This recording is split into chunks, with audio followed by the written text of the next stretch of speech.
जनसुरक्षा कायद्याच्या विरोधात उद्धव बाळासाहेब ठाकरे शिवसेनेच्या वतीनं आज कणकवलीत निदर्शनं करण्यात आली। यावेळी जनसुरक्षा कायदा रद्द करण्यासाठी प्रांताधिकाऱ्यांना निवेदन देण्यात आलं।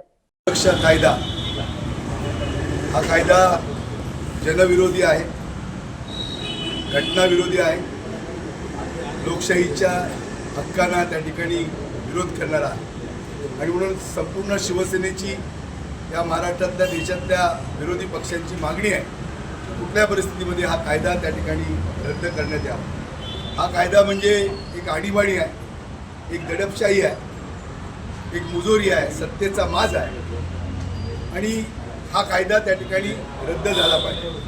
त्याच पद्धतीनं अभिव्यक्ती स्वातंत्र्य असेल, त्याचप्रमाणे घटनाबाह्य अशा प्रकारचा हा कायदा आहे।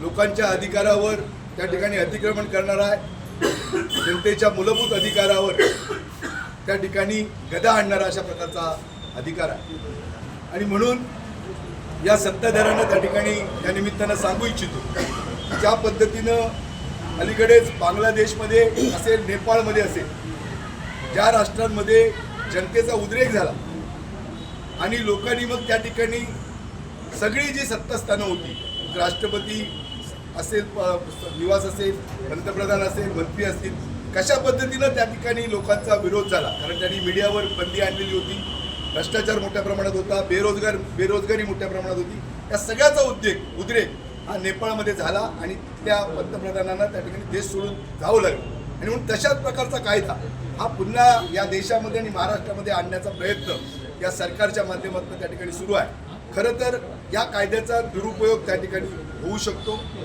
त्याच पद्धतीनं जे काही शांतता पद्धतीनं आपण जे आंदोलन करतो त्या आंदोलनाला त्या ठिकाणी आक्षेप येऊ शकतो आणि त्याचबरोबर जे विरोधक विरोध करतायत त्यांना बेकायदेशीर ठरवलं जाणार आहे, अशा पद्धतीचा हा कायदा आहे आणि म्हणून हा कायदा म्हणूनच या कायद्यामध्ये मानवाधिकार जी संस्था आहेत या देशातल्या या राज्यातल्या यांचा त्या ठिकाणी विरोध आहे, सर्व विरोधी पक्षांचा विरोध आहे आणि उद्धव ठाकरे साहेबांच्या शिवसेनेचा हा त्या ठिकाणी विरोध आहे आणि म्हणून महाराष्ट्रभर आज राज्यव्यापी अशा प्रकारची आंदोलनं प्रत्येक जिल्हा स्तरावर, प्रत्येक मतदार निहाय हे त्या ठिकाणी सुरू आहे आणि या कुठल्याही परिस्थितीमध्ये हा कायदा रद्द व्हावा, जनसुरक्षा कायदा हा रद्द व्हावा ही या महाराष्ट्रातल्या तमाम जनतेची त्या ठिकाणी मागणी आहे आणि म्हणून तशा प्रकारचं निदर्शन आणि तशा प्रकारचं निवेदन हे जिल्ह्याच्या या उपविभाग प्रांताधिकाऱ्यांना त्या ठिकाणी दिलेलं आहे आणि आमची सरकारकडे मागणी आहे की लवकरात लवकर आपण हा जनसुरक्षा कायदा त्या ठिकाणी रद्द करा। सुरक्षा कायदा याच्या विरोधामध्ये शिवसेनेचे शिष्टमंडळ घेऊन या ठिकाणी प्रांत ऑफिसमध्ये आलेलो आहोत। पूर्ण महाराष्ट्रभर शिवसेना उद्धव बाळासाहेब ठाकरे शिवसेनेच्या वतीने या आंदोलनाला विरोध करण्यासाठी लोक रस्त्यावर उतरत आहेत, सगळ्या संघटना रस्त्यावर उतरत आहेत आणि त्याच दृष्टीने आम्ही या ठिकाणी आलेलो आहोत। आमचे जिल्हा प्रमुख संदेश पारकर यांच्या नेतृत्वाखाली आज आमचे तालुका प्रमुख असतील, देवगडचे असतील, कणकवलीचे असतील, या सर्वजण आम्ही या विरोधकाला विरोध करण्यासाठी जमलेलो आहोत। खरं म्हणजे ही देशाची वाटचाल हुकुमशाहीच्या दृष्टीने नेण्याचा प्रयत्न या सत्ताधाऱ्यांच्या वतीने या कायद्याच्या दृष्टीने होतो आहे आणि हा कायदा रद्द झाला पाहिजे।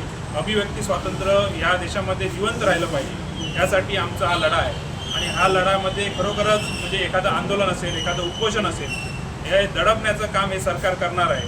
सरकार आयुष्यभर या सत्तेत राहणार आहे का ह्या हिशोबाने ह्याच वातावरणाने हे सरकार हे अनेक कायदे या ठिकाणी आणत आहे आणि हे देशातल्या नागरिकांचे अभिव्यक्ती स्वातंत्र्य हिरावण्याचा प्रयत्न या ठिकाणी सरकार करत आहे। त्यामुळे ह्या गोष्टीला सामान्य नागरिकांचा, सामान्य संघटनेचा विरोध आहे। तुम्ही आमच्या निवेदनात वाचलं असाल की हे विधेयक कशा पद्धतीने आणण्याची विरोध करण्यात आला आणि खरं म्हणजे वॉकआउट सध्या विधिमंडळामध्ये करण्यात आलं विरोधकांचं, पण तरी पण या सत्ताधारी लोकांनी हे विधेयक मंजूर केलं आणि हे विधेयक खरोखरच एक अन्यायकारक विधेयक म्हणून हे या देशासमोर येत आहे। त्याच्यामुळे हे विधेयक रद्द झालं पाहिजे अशी सर्वांची भूमिका आहे आणि अभिव्यक्ती स्वातंत्र्य या नागरिकांचं जपलं गेलं पाहिजे या दृष्टीने आमचं सगळ्यांची ही भूमिका आहे।